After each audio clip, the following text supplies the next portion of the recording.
Film की शुरुआत में हम एक लड़के जे और उसकी छोटी सी फैमिली को देखते हैं जो हंसी खुशी अपनी जिंदगी गुजार रहे थे। फैमिली में उसकी वाइफ और दो छोटी बेटियां थी। अब जे कुछ दिनों के लिए काम के सिलसिले में बाहर जाने वाला था, जो बात उसकी फैमिली को बिल्कुल भी पसंद नहीं आती, इसलिए वो काफी उदास हो गई थी। जिस पर वो अपनी फैमिली को समझाता है कि मैं जल्द वापस लौटूंगा और वापस आने के बाद तुम्हें बहुत सा वक्त दूंगा, मतलब हम बहुत सारा टाइम एक साथ गुजारेंगे। फिर तभी हम एक अनजान आदमी को जी के घर के बाहर देखते हैं, जो खिड़की से इनके घर में ही देख रहा था। जी को भी घर के बाहर किसी के चलने की आवाज सुनाई देती है। उसे एहसास हो जाता है कि बाहर कोई है, मगर फिर भी वो उस पर ध्यान नहीं देता। कुछ देर के बाद वो देखता है कि घर का मेन दरवाजा खुला हुआ है, जबकि कुछ देर पहले तो वो बंद था, जिससे वो समझ जाता है कि बाहर से जिस आदमी की आहट आई थी वो चोर था, जो अब दरवाजा खोलकर उनके घर घुस आया है। और फिर तभी उसे अपनी वाइफ के चीखने की आवाज सुनाई देती है। वो जब भागकर किचन में जाता है तो देखता है कि उसकी वाइफ बेहोश पड़ी है और तो उसका खून भी निकल रहा है। ये देख वो घबरा जाता है, चाकू उठाकर अपनी दूसरी बेटी को लेने जाता है जो बेड के नीचे छुपी हुई थी। बच्ची काफी डरी हुई भी थी। जे अपना हाथ आगे करके उसे वहाँ से बाहर आने का कहता है, मगर तभी पीछे से वो अनजान आदमी वो चोर आ जाता है और जे पर हमला करके उसे बेहोश कर देता है। अगले सीन में जी को जब होश आती है तो उसका चेहरा एक कपड़े से ढका हुआ था, जिसे हटाकर वो देखता है कि अब वो अपने घर में नहीं बल्कि एक काफी बड़ी बेसमेंट में आ गया है। उसका एक हाथ हथकड़ी से बंधा हुआ था, जिसका मतलब था कि वो अनजान आदमी उसे किडनैप यानी अगवा करके यहाँ ले आया है। मगर वो यहाँ अकेला नहीं था, बल्कि उसके जैसे और भी 3 लोग यहाँ फंसे हुए थे। उन्हें भी यहाँ पर बांध के रखा हुआ था, जिनमें एक लड़की थी, एक सिक्योरिटी गार्ड और एक ऐसा आदमी जो बेहद ही जख्मी था। चारों ही एक दूसरे को नहीं जानते। बात करें जख्मी आदमी की तो किडनैपर इन्हें जो अगवा करके उन्हें यहाँ लाया था, उसने इस आदमी को काफी टॉर्चर किया था, यानी उस पर काफी जुल्म किया था। उसने इसके पूरे जिस्म की खाल निकाल दी थी और साथ ही उसका मुंह भी सी दिया था, जो इस बात की तरफ इशारा कर रहा था कि किडनैपर ने उसका मुंह बंद करने की कोशिश की, क्योंकि हो सकता है ये उसे पहचान गया हो। तो वो नहीं चाहता था कि वो किडनैपर के बारे में किसी को बता सके कि आखिर वो कौन है। उसकी हालत काफी बुरी थी, जिस्म से खून निकल रहा था और मुंह भी बुरी तरह सिला हुआ था। तो ना तो वो बोल पा रहा था और ना ही हिल पा रहा था, बस जिंदा लाश की तरह सहमा हुआ एक कोने में पड़ा हुआ था। अब जी उस लड़की और सिक्योरिटी गार्ड से पूछता है कि आखिर वो किडनैपर कौन हो सकता है और उसने हमें अगवा क्यों किया और यहाँ कैद करके क्यों रखा हुआ है। मगर जी के साथ साथ वो भी इस बारे में कुछ नहीं जानते थे। वो कहते हैं कि हम बस इतना जानते हैं कि पता नहीं किस वजह से, मगर वो किडनैपर हमें टॉर्चर करना चाहता है, हम पर जुल्म करना चाहता है, जैसा उसने इस आदमी के साथ किया। जिसके जवाब में जे चिल्लाकर कहता है, मैं बहुत अच्छा इंसान हूँ, मैंने अपनी जिंदगी में कोई गलत काम नहीं किया जिसकी मुझे सजा मिले, और जो कुछ ये मेरे साथ हो रहा है ऐसा नहीं होना चाहिए। अब कुछ घंटों के बाद यहाँ की लाइट बंद होकर जल जाती है। दरअसल ये किस्म का सिग्नल था कि किडनैपर यहाँ आ रहा है। किडनैपर यहाँ आकर एक छोटे से रास्ते से गोश्त का एक टुकड़ा इनके खाने के लिए यहाँ पर फेंक देता है, जिससे वो लड़की जल्दी से उठा देती है और उसके हिस्से करके गार्ड और जे की तरफ फेंक देती है। मगर जे गोश्त का ये टुकड़ा खाने से मना कर देता है, कहता है मैं गोश्त नहीं खाता क्योंकि मैं वेजिटेरियन हूँ, सिर्फ सब्जियां ही खाता हूँ। जिस सुन वो दोनों उससे कहते हैं कि जो भी है, मगर अब मैं यहाँ खाने के लिए सिर्फ यही मिलने वाला है। और क्योंकि वो जख्मी आदमी कुछ खा नहीं सकता तो किडनैपर उसे जिंदा रखने के लिए इंजेक्शन देता है। अब जी अपना दिमाग लड़ाने लगता है, क्योंकि वो कैसे भी करके इस जगह से भागना चाहता था। मगर वो लड़की और सिक्योरिटी गार्ड तो वहाँ चुपचाप पड़े रहते हैं। वो यहाँ से भागने की कोशिश नहीं करते, क्योंकि पहले वो काफी बार यहाँ से निकलने की नाकाम कोशिशें कर चुके हैं, इसीलिए हिम्मत हार के बेबस पड़े हैं। जे अपने हाथों से दीवार को कुरेदने लगता है, मगर इस बीच उसकी एक उंगली का नाखून निकल जाता है, जिससे उसे बहुत तकलीफ होती है। और अब उसे समझ आ गई थी कि यहाँ से निकलने का बस एक ही रास्ता है और वो है मेन दरवाजा। मगर इसके अलावा वो वहाँ की जमीन भी खोदने की कोशिश करता है, जिसमें से उसे खड्डी और एक इंसानी खोपड़ी मिलती है। फिर वो देखता है कि यहाँ एक कैमरा भी लगा हुआ है, जिसका मतलब था कि किडनैपर इन्हें यहाँ तकलीफ में देकर एंजॉय कर रहा होगा, उसे काफी मजा आ रहा होगा। इसीलिए जे कैमरा की तरफ देखकर किडनैपर को गालियाँ देने लगता है और काफी बुरा भला भी कहता है। गार्ड उसे काफी मना करने की कोशिश करता है, क्योंकि अगर किडनैपर किडनैपर को गुस्सा आ गया तो उनके लिए बिल्कुल भी अच्छा नहीं होगा। वो किसी को भी नहीं छोड़ेगा और जुल्म करने के बाद बड़ी बेरहमी से इन्हें मार देगा। मगर जे उसकी एक नहीं सुनता और लगातार किडनैपर को बुरा भला कहता ही रहता है, जिससे आखिरकार उस किडनैपर को गुस्सा चढ़ ही जाता है। उसका दिमाग खराब हो गया था, इसीलिए वो फौरन अपने कमरे से उठकर यहाँ आने लगता है। इस किडनैपर का नाम डोमिनिक था। अब जे सोच रहा था कि जब वो किडनैपर इन्हें डोमिनिक यहाँ आएगा तो मैं उसे पीट कर यहाँ से भाग जाऊंगा। मगर जब वो डोमिनिक को देखता है तो उसकी तो हालत ही खराब हो जाती है, जैसे उसकी बोलती बंद हो गई हो, क्योंकि वो काफी मजबूत और ताकतवर आदमी था। साथ ही उसने अपना चेहरा छुपाने के लिए एक चमड़े का मास्क भी पहन रखा था, जो दिखने से किसी की खाल लग रही थी। अब जे डरा तो हुआ था, मगर वो हिम्मत करके डोमिनिक से पूछता है कि मेरी फैमिली कहाँ है, वो ठीक है ना, तुमने उनके साथ तो नहीं कुछ कर दिया। मगर वो उसकी बातों का कोई जवाब नहीं देता, चुपचाप ही वहाँ खड़ा होकर वो बस उसे घूरे ही जा रहा था। जिसके बाद वो जख्मी आदमी को कमरे के बिल्कुल बीच में ले आता है। फिर वो अपना चाकू लड़की को देता है और उसे मजबूर करता है कि जख्मी आदमी के पेट को काट कर उसकी खाल मुझे दो। अब उसके पास और कोई रास्ता नहीं था, इसीलिए वो ऐसा ही करती है। वो बेचारा पहले ही जख्मी था तो ये उसे चाकू से काट कर उसकी खाल डोमिनिक को दे देती है। जिसके बाद वो उसे वापस उसकी जगह पर भेज देता है। जिसके बाद वो चाकू को जे के पास फेंकता है और उसे भी बिल्कुल यही चीज करने को कहता है, मतलब उसका मांस काटने को। मगर वो चाकू लेकर उल्टा डोमिनिक पर ही हमला कर देता है। लेकिन वो ठीक वक्त पर पीछे हट गया था तो सिर्फ मामूली सा ही चाकू उसे लगता है,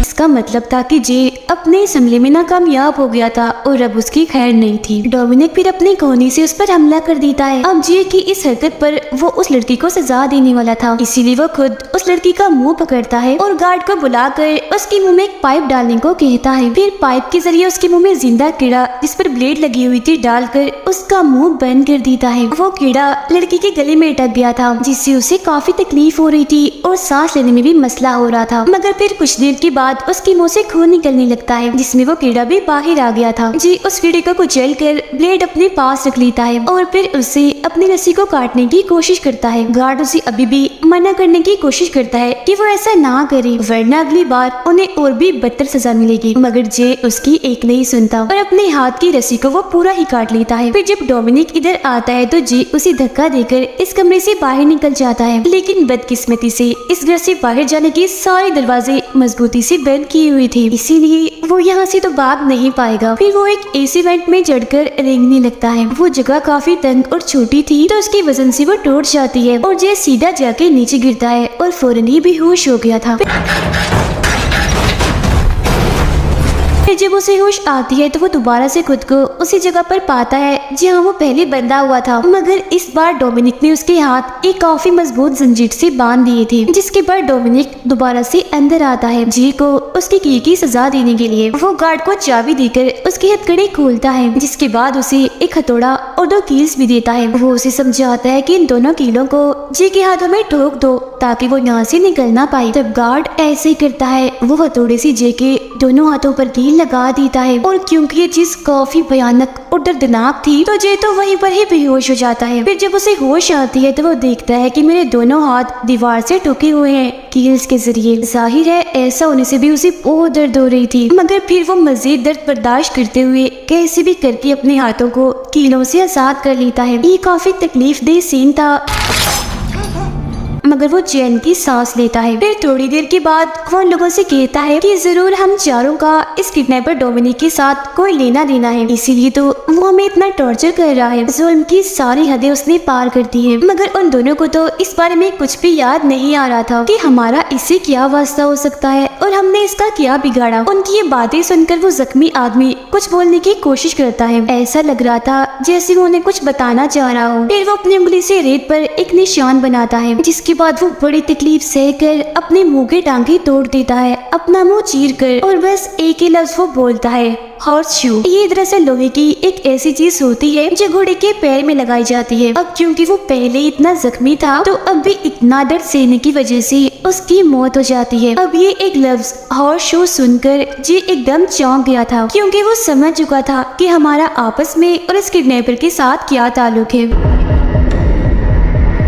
जो जानने के लिए हम कहानी में चले जाते हैं 20 साल पीछे, जहाँ हम देखते हैं कि जे के बचपन में, यानी जब वो छोटा था, छुट्टियां गुजारने अपनी फैमिली के साथ एक जगह पर आया था जो जंगल जैसी थी। यहाँ उसकी दोस्ती 3 बच्चों से हो गई थी, जो और कोई नहीं बल्कि वही है जो बेसमेंट में इसके साथ कैद थी, मतलब वो लड़की, गार्ड और जख्मी आदमी। फिर एक रात जय इन तीनों को एक कहानी सुनाता है जो सच्ची थी कि इस जंगल में एक फार्म हाउस है जहाँ एक किसान रहता है। कुछ वक्त पहले ही उसकी वाइफ की मौत हो गई थी और तभी से वो पागल हो गया है। उसने अपने ही बेटे को अपने फार्म हाउस जो उसका घर था वहाँ पर ही कैद करके रख लिया और उसे इतना टॉर्चर किया कि उसकी सारी खाली उतार दी। और फिर एक दिन तेजधार कुल्हाड़ी से उसने अपने ही बेटे को मार दिया। कहा जाता है कि वो किसान आज भी जिंदा है जो अपने उसी फार्म हाउस में रहता है, और वो फार्म हाउस पता कहाँ है? इसी जंगल में। और वो इसी जंगल में घूम रहा है अपने अगले शिकार के लिए। वो तीनों बच्चे जो कि इस कहानी पर यकीन नहीं करते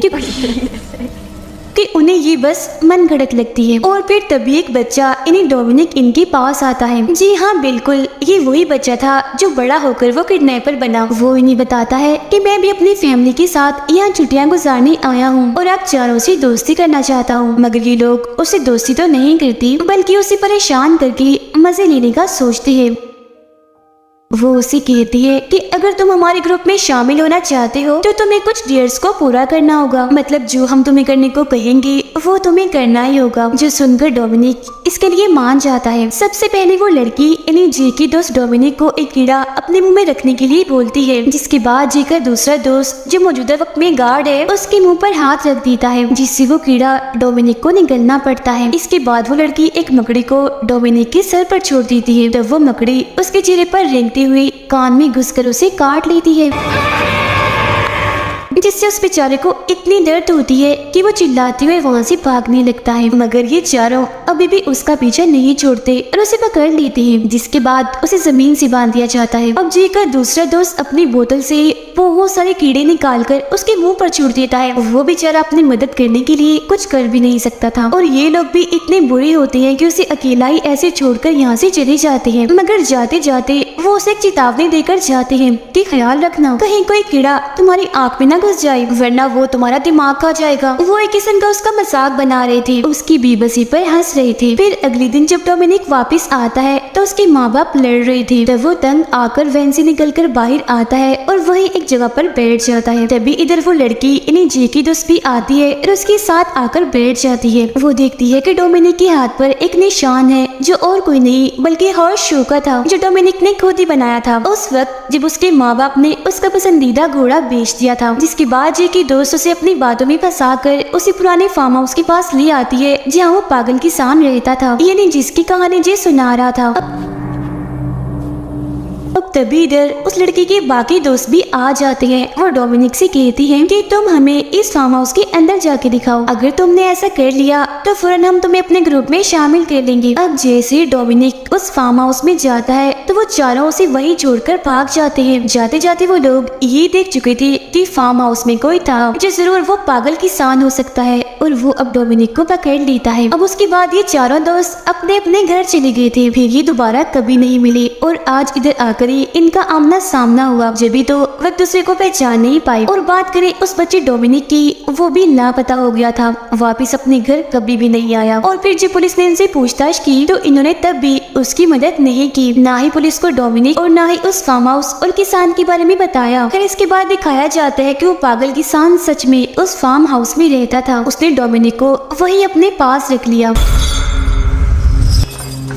और फिर उसे अपना बेटा समझकर वो पालने लगा, और वही उसकी परवरिश कर रहा था। तो उसके दिमाग में वो ये भी डालता रहा कि जो तुम्हारे असली माँ बाप है और जो तुम्हारे दोस्त है वो सब बहुत ही बुरे लोग हैं, क्योंकि वो तुम्हें यहाँ छोड़कर जो चले गए, सिर्फ मैं ही अच्छा हूँ, तो तुम मेरे साथ ही रहो। मगर जब जब डोमिनिक ने वहाँ से भागने की कोशिश की तो ये किसान उसे पकड़ लेता है और उसे काफी मारता पीटता है, टॉर्चर करता है। मगर फिर धीरे धीरे डोमिनिक इस किसान को ही अपना बाप समझने लगा, जिसके बाद दोनों हंसी खुशी रहने लगे। किसान ने उसे एक काफी ताकतवर मजबूत इंसान बनाया, मगर एक गलत बात उसके जहन में डाल दी कि अगर किसी इंसान की बुराई को उसके अंदर से निकाल निकालना है तो ऐसा करो, उस इंसान को टॉर्चर करो, तब तकलीफ सहकर इंसान वो बुराई छोड़ देगा। अब इस फार्म हाउस में एक ऐसा कमरा था जहाँ डोमिनिक को जाने की इजाजत नहीं थी, मगर फिर जब वो बड़ा और समझदार हुआ तो आखिरकार वो चोरी चुपके से उस कमरे में चला ही गया।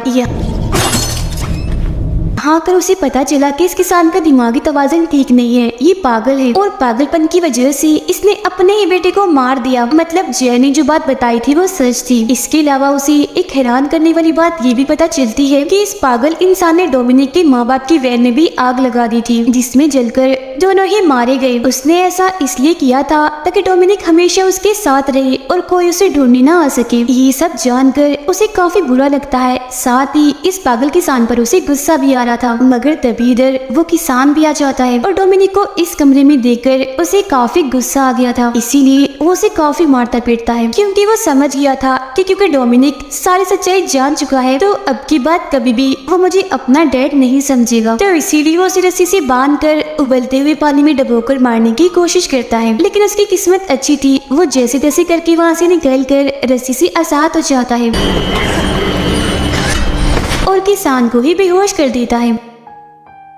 फिर वो उसे ही रस्सी से बांधकर उबलते हुए पानी में डाल देता है, जिससे उसका पूरा जिस्म झुलस जाता है, मतलब कि जल गया था और वो बहुत ही बदसूरत दिखने लगता है। अब उसे इतनी तकलीफ होती है कि मौके पर ही उसकी मौत हो जाती है, जिसके बाद डोमिनिक उसकी ही खाल का मांस बनाकर पहन लेता है, जो आज तक वो पहनकर फिरता है। और अब उसकी जिंदगी का बस एक ही मकसद था, उन चोरों से अपना बदला लेना, बिल्कुल वैसे ही जैसे उन लोगों ने इसके साथ किया था। इसी वजह से वो इन्हें अगवा करके यहाँ लाया और अब अपना बदला लेने के लिए, अपना गुस्सा और भड़ास निकालने के लिए वो इन्हें टॉर्चर कर रहा है ताकि वो इन्हें इनके किए की सजा दे सके। अब मौजूदा वक्त में जे अपने दोनों दोस्तों से कहता है कि हमें डोमिनिक से अपने किए की माफी मांग लेनी चाहिए, क्या पता वो हमें माफ कर दे और यहाँ से जाने दे। मगर उन दोनों को तो इस प्लान से कोई भी उम्मीद दिखाई नहीं दे रही थी, जिसके बाद जे जोर जोर से डोमिनिक का नाम चिल्लाने लगता है, मगर डोमिनिक अंदर आकर उसकी कोई बात नहीं सुनता, बल्कि उसका मुंह पकड़कर उसे चुप रहने का कहता है। जिसके बाद वो उसे एक इंजेक्शन देता है, इसमें मकड़ी के अंडे भरे हुए थे। वो फिर जे की दोस्त यानी उस लड़की को पकड़ लेता है, क्योंकि वो चाहता था कि ये इंजेक्शन जे अपने दोस्त के कान में लगा दे। ये देखकर वो लोग समझ जाते हैं कि डोमिनिक हमें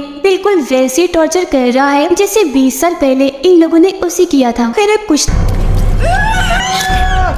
देर के बाद जे बेहोश होने का नाटक करता है। फिर जब डोमिनिक वहाँ आता है तो तीनों उस पर हमला कर देते हैं और उसे मारने की कोशिश करते हैं, लेकिन क्योंकि वो काफी मजबूत था तो अकेला ही इन पर भारी था, इसीलिए वो उन्हें काफी मारता पीटता है। जिसके बाद वो एक चाकू उठाकर गार्ड यानी जे की दोस्त की आंख को काट देता है और उस लड़की से कहता है कि कीड़ा उठाकर फौरन इसकी आंख में डाल दो। तो वो ऐसे करती है और एक कीड़ा उठाकर उसकी आंख में डाल देती है। जिसके बाद डोमिनिक यहाँ से चला जाता है, मगर अब की बार वो अपना एक चाकू इधर ही भूल गया था, जिसे उठाकर जी अपनी और अपने दोस्त की हथकड़ी खोल देता है। जिसके बाद वो अपने दोस्त की आंख को पूरा काट के बाहर निकाल देता है, क्योंकि कीड़ा उसकी कटी हुई आंख पर काट रहा था। जिसके बाद उसका दोस्त जी से कहता है कि ये चाकू तो मुझे दे दो, ताकि जब डोमिनिक अंदर आए तो मैं उसे लड़कर खुद को बचा पाऊँ। मगर जे तो चाकू देने से साफ साफ मना कर देता है, इसीलिए उन दोनों के बीच इस चाकू की वजह से लड़ाई हो जाती है। तभी इस लड़ाई को रोकने के लिए लड़की गार्ड के सिर पर पत्थर मारती है, तब गलती से वो चाकू उसके मुंह में घुस जाता है, जिससे उसका इतना खून बहता है कि मौके पर ही उसकी मौत हो जाती है। जिसके बाद वो लड़की चाकू उठाकर उसे जी की तरफ कर देती है और कहती है कि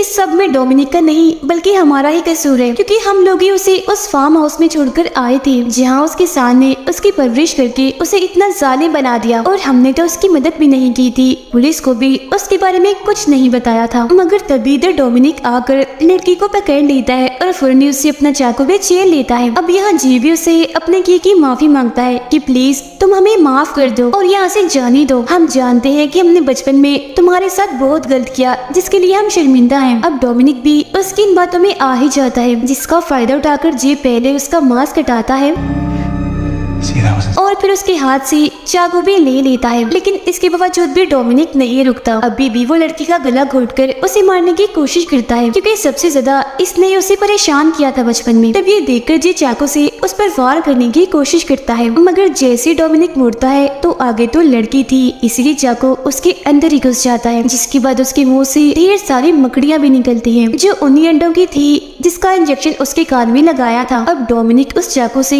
लड़की के जिस्म को चीर चीर कर उसे जान से मार डालता है। अब क्योंकि जी अकेला ही जिंदा बचा था तो मौके का फायदा उठाकर वो यहाँ से भाग जाता है, मगर फार्म हाउस से बाहर निकलने का रास्ता उसे अभी भी नहीं मिलता। तभी इधर डोमिनिक आकर उसे पकड़ लेता है और उसे काफी बुरी तरह मारता है, जिसके बाद वो जी को भी उसे पानी में डुबोकर मारने की कोशिश करता है, लेकिन वो खुद को छुड़वाकर एक हैंडल से उसके मुंह पर काफी बार हमला करता है और फिर आखिरकार जी इस फार्म हाउस से बाहर निकल आता है, बाहर यानी जंगल में, जिसके बाद वो आगे बढ़ने लगता है। लेकिन डोमिनिक अभी भी उसकी जान नहीं छोड़ता, उसका पीछा करते करते वो जंगल में भी आ गया था। वो फिर जी को पकड़कर उसका गला दबाकर मारने की कोशिश करता है, लेकिन जी एक चाकू जो वो छुपाकर अपने साथ लाया था डोमिनिक में घुसा देता है, जिससे उसकी मौत हो जाती है। इसके बाद जी वहाँ से उठकर पास ही की पुलिस स्टेशन में जाने लगता है, जहाँ पुलिस उसे ले जाकर उसके घर पर छोड़ देती है। उसकी फैमिली उसका इंतजार कर रही थी और वो उनसे मिलकर काफी खुश हो जाता है। इसके बाद कहानी 10 साल आगे जाती है, जहाँ जी की दोनों बेटियां बड़ी हो गई थी और अपने अपने दोस्तों के साथ उसी जंगल में छुट्टियां मनाने आई थी। इनकी बातों से हमें पता चलता है कि पुलिस को डोमिनिक की लाश नहीं मिली थी, जिसका मतलब ये था कि वो अभी भी जिंदा हो सकता है। अभी डोमिनिक का नाम लेना ही था,